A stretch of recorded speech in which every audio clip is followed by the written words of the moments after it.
I thought it might be a good time to talk about training again. And we'll start out with a story. How did we get Gidget? Well, when Kylie was about 3, 4 years old, um, my understanding was that we were going to take Little Dog for an extended weekend while some friends of her boss at that time were taking their 2 daughters to college. And I said I'd be delighted to take care of another dog for an extended weekend as long as my uh, dog got along with her. So we did a test run, and sure enough, she played because, of course, she's 3 years old, and a pit bull is just bounding with energy at that age. To have a playmate of any kind.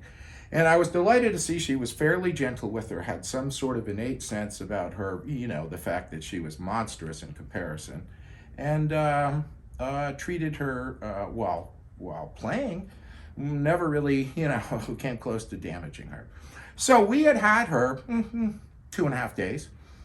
And I figure Little Dog here is in my wife's lap out about where we are here. And I was in the kitchen with Kylie. And Kylie hadn't eaten very much that day. And I was going to give her something good out of the fridge in her bowl along with her kibble. So I had, kind of whipped that up just quietly, feeling pretty well assured that the little dog had no idea what was going on and that she was going to stay in my wife's lap.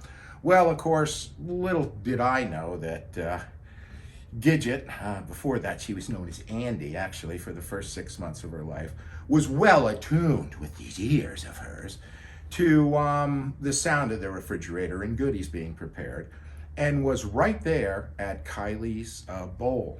Much to my horror, I was like, oh no, this could be bad. Sticking her face in what is refrigerator goodies mixed with it. Instead of something horrible happening, Kylie stepped back and looked up at me. Now, I kiddingly say she was asking, can we keep her? Because at that point it had been revealed to me that these people, now that the 2 girls weren't there to play with the little Andy, weren't so interested in keeping little Andy, because a Chihuahua can be a handful. And would we like to keep her? And that was kind of the question. Now, in reality, what happened is that Kylie sees me as pack leader, or certainly way above her pack status, and she was looking to me to ask whether it was okay whether this new pack member ate out of the bowl. And I just, I said, okay, and she stuck her head in, and the both of them ate together. Now, we're about to observe the phenomena. Another fork feed while Daddy figures out how to operate all that stuff. Yes, what a sweet. All right, here you go, girl. You ready? Curiously enough, the pit bull is still fixated on the dad. Well, there's a herd. It doesn't take the nose long, though, to zero in. Little dog moves in. Notice how big dog does not nosh little dog's head off. This is a phenomenon rarely seen in the wild, but it sure is cute.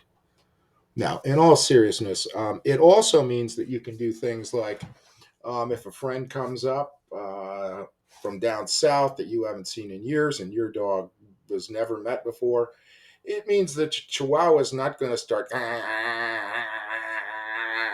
and snarling its teeth. If your pet does this, there's usually 2 reasons. One of 2 reasons, or both.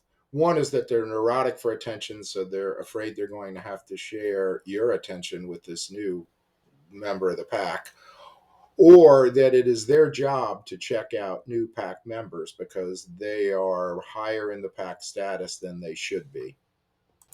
Remember, keep the noodles fresh and the neurons firing. Enjoy, folks.